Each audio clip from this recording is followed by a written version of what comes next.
Every animal on Earth lives in the present. A lion does not lie awake thinking about next week. A crow does not mourn a future it has not yet lost. A chimpanzee does not save food for a winter it knows is coming. Every creature that has ever lived on this planet, across 4 billion years of evolution, has operated on a single principle. Deal with what is in front of you right now. And then, somewhere between 300,000 and 50,000 years ago, one species broke that rule. Not by accident, not gradually. Something shifted, and when it did not just change how one animal behaved. It changed what was possible on this planet entirely. Every city, every vaccine, every war ever planned, every retirement account, every apology made in advance, every sentence that contains the word tomorrow, all of it traces back to a single cognitive leap that we still do not fully understand. The moment a human first imagined a future that did not yet exist. Neuroscientists call it the eternal present, the default state of almost every nervous system that has ever evolved. Stimulus arrives. Response follows. The animal is never anywhere except exactly where it is. Even species we consider intelligent are mostly locked inside it. A squirrel buries acorns. This looks like planning. It is not. The squirrel is responding to an internal hormonal signal triggered by shortening days. It is not picturing a snowy morning months from now and calculating what it will need. Remove the hormonal trigger and the burying stops. There is no mental model of the future driving the behavior, just chemistry following a script. Chimpanzees come closer. In 2009, researchers at a Swedish zoo documented a chimp named Santino who spent his mornings calmly collecting stones and hiding them. Then in the afternoon, when visitors arrived, he hurled them. He was gathering ammunition before the provocation existed, before there was anything to be angry about. This caused genuine excitement in the scientific community because it looked like anticipatory planning, and it was, in a narrow, specific, context-dependent way. But Santino never once prepared for a situation he had not already experienced. He rehearsed a known pattern. He did not invent a scenario that had never happened and prepare for that. That is the line. And humans are the only species that has ever crossed it. The fossil record does not preserve thoughts, but it preserves the evidence of them. For most of human prehistory, stone tools look almost identical across hundreds of thousands of years. The Oldowan toolkit, a basic set of sharp-edged stones, barely changed for 1,000,000 years. Then, starting around 300,000 years ago, something accelerates. Tools become specialized. Different tools for different tasks. Hafted spears that require attaching one material to another, a process that serves no immediate purpose and only pays off later during a hunt that has not yet happened. Ochre, a red pigment, starts appearing at campsites far from where it naturally occurs.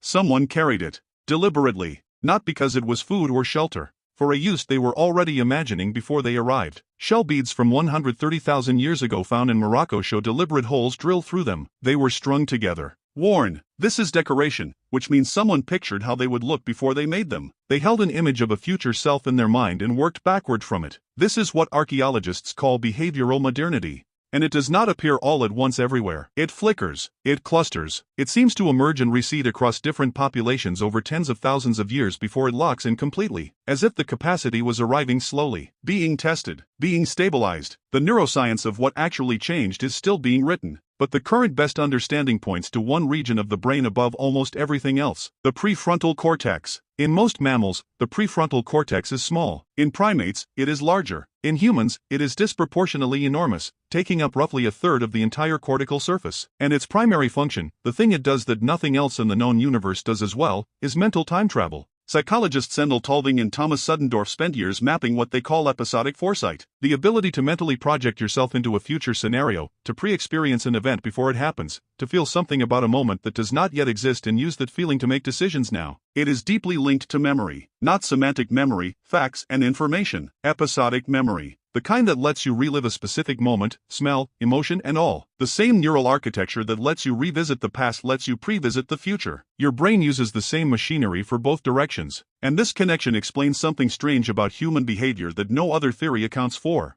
We are the only species that grieves in advance. A human told they have 6 months to live does not simply continue living until the moment arrives. They begin mourning immediately. They rearrange their life around a loss that has not yet occurred. They say things they once said. They make peace with people they have not spoken to in years. They do this because they can already feel the future. It is not abstract. It is emotionally real to them before it happens. No other animal does this. No other animal can. But the real proof of what planning made possible is not in a brain scan. It is in the archaeological record of a single behavioral shift that changed the trajectory of the species forever. Hunting. For most of early human history, our ancestors were opportunistic. They scavenged, gathered, took what was available.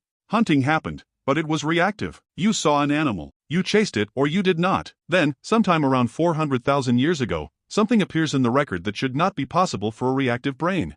Ambush sites. Locations where large animals were repeatedly driven off cliffs or into narrow passes. Not once, repeatedly. Over generations, these sites required choosing a location in advance, understanding animal migration patterns across seasons, coordinating multiple hunters around a plan they had all agreed on before the animal arrived, communicating that plan in enough detail that everyone knew their role. There is no animal anywhere that does this. Even wolves, which hunt cooperatively, respond to prey in real time. They do not select a kill site 2 weeks before the hunt and assign positions. The ambush site is a monument to mental time travel. Somebody stood in an empty field and saw, in their mind, an animal that was not there yet, felt the future, and built a plan around it. Language followed. Or maybe language arrived at the same moment. Researchers still argue about which came first, but the connection is undeniable. Language is almost entirely about time. Almost every sentence you speak is about something that is not happening right now. What happened earlier? What will happen later? What might happen if? What should have happened but did not? Strip out all tense and conditional structure from human language and what remains is barely communication at all. The linguist Derek Bickerton argued that the explosion of complex language in the human lineage was not driven by the need to describe the present. Animals communicate about the present just fine with signals and calls. Language was driven by the need to describe the absent, the not yet, the might be. We built language to talk about time, because once you can imagine the future, you desperately need to share it with other people. A plan held in one mind is fragile. A plan shared across 20 minds, argued over, refined, committed to, is something else entirely. It is the first institution, the first organization, the first society. Every structure humans have ever built, literal and metaphorical, begins there. There is a cost to this, and it is one we pay every single day. The same machinery that lets you plan for the future lets you dread it. The prefrontal cortex that runs your retirement savings also runs your anxiety. The mental time travel that made ambush hunting possible also makes it possible to lie awake at 3 a.m. rehearsing a conversation that has not happened yet, grieving a loss that may never come, replaying a mistake from 7 years ago as if it were still occurring. The Hadza man napping in the afternoon shade is not doing this.